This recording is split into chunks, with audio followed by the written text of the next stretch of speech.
Morning friend, welcome to education door. आइए हम science के कुछ एमसीक्यू क्वेश्चन लगाते हैं। इससे पहले भी हम लगा चुके हैं, उसके आगे का क्वेश्चन अब देखते हैं। तो चलिए हम स्टार्ट करते हैं।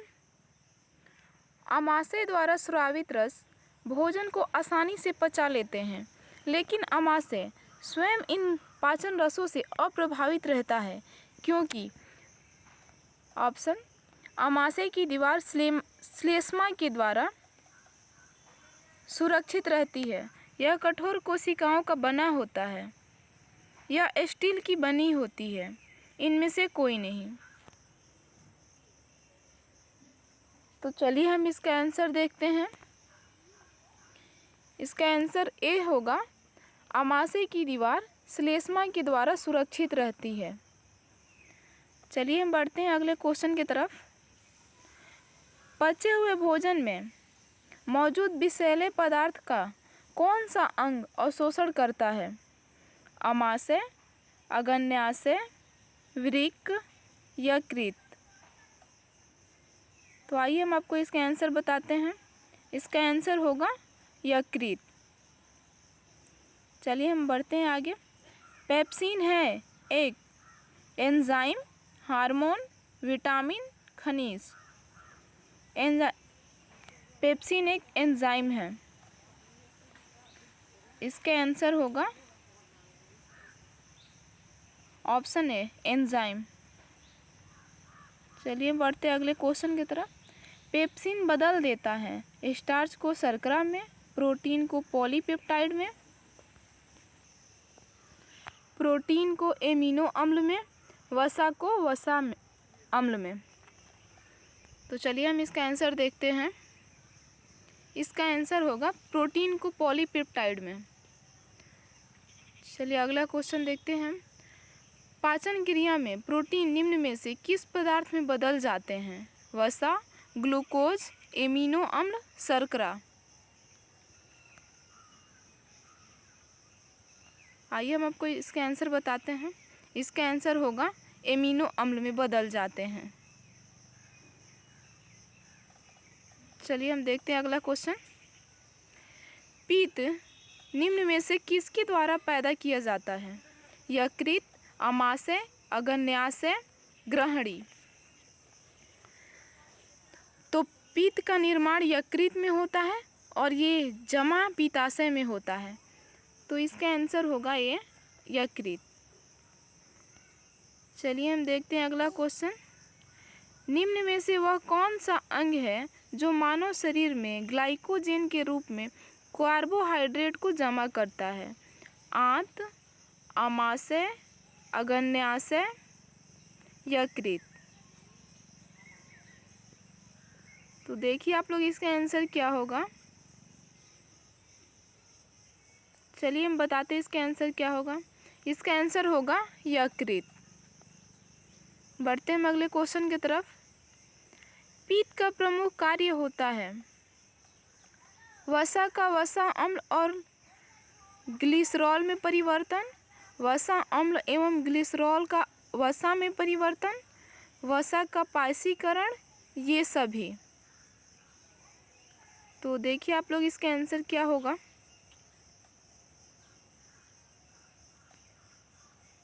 चलिए हम बताते हैं इसका आंसर क्या होगा। वसा का पायसीकरण करना।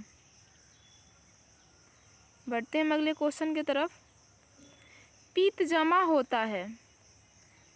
अभी हम आपको पीछे भी क्वेश्चन में बता चुके हैं कि पित्त का निर्माण यकृत करता है, लेकिन पित्त जमा पित्ताशय में होता है। तो इसका आंसर होगा ऑप्शन ए, पित्ताशय।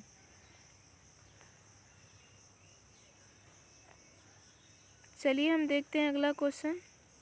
पित्त का प्रमुख कार्य होता है। क्वेश्चन रिपीट हो चुका है, ये क्वेश्चन अभी बताएं हम पीछे। इसका आंसर होगा वसा का पायसीकरण। चलिए हम देखते हैं अगला क्वेश्चन। सर्वप्रथम रक्त परिसंचरण तंत्र का अध्ययन किसने किया था? Landsteiner, Karl Bern, Brown, Harvey.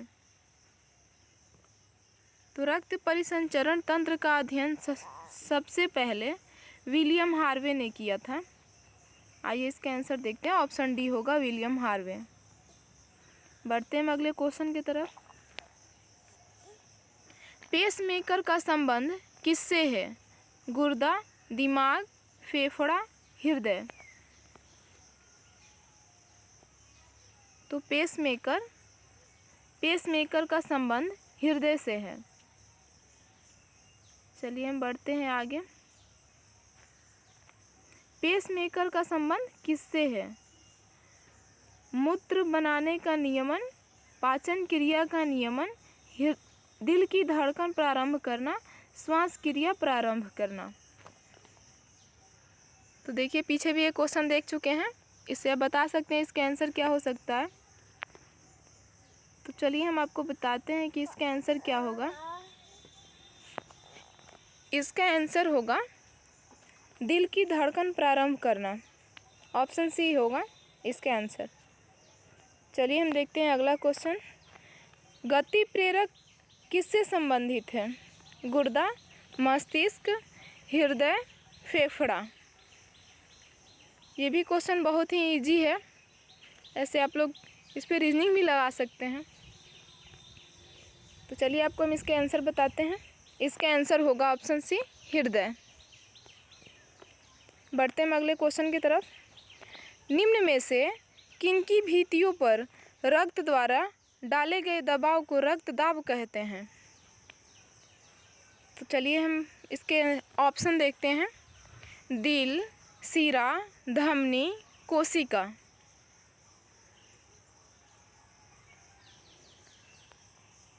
चलिए आगे बढ़ते हैं, इसका आंसर बताते हैं आपको। इसका आंसर होगा धमनी। धमनी पर दबाव पड़ने से ही उसको रक्तदाब कहते हैं। चलिए देखते हैं अगला क्वेश्चन। सोते समय रक्तदाब में क्या परिवर्तन होता है? बढ़ता है, घटता है, पहले घटता है फिर बढ़ता है, पहले जैसा रहता है? तो चलिए हम आपको इसका आंसर बताते हैं। इसका आंसर होगा घटता है। सोते समय रक्तदाब घट जाता है। बढ़ते हैं अगले क्वेश्चन की तरफ। रुधिर दबाव मापक यंत्र है? ECG, stethoscope, sphygmomanometer, arm band. तो देखिए इसका आंसर क्या होगा। आइए हम देखते हैं इसका आंसर क्या होगा। इसका आंसर होगा स्फिग्नोमैनोमीटर। चलिए हम बढ़ते हैं अगले क्वेश्चन की तरफ। लब डब आवाज़ निम्न में से किस अंग से संबंधित है? यकृत, वृक्क, हृदय, फेफड़ा। देखिए आप लोग इसका आंसर क्या होगा। तो इसका आंसर होगा ऑप्शन सी, हृदय से संबंधित है। चलिए हम बढ़ते हैं अगले क्वेश्चन की तरफ। मनुष्य के शरीर में हृदय को एक बार धड़कने के लिए औसतन कितना समय लगता है? 1 second, 1 minute, 1.5 second, 1.5 second, 0.8 second.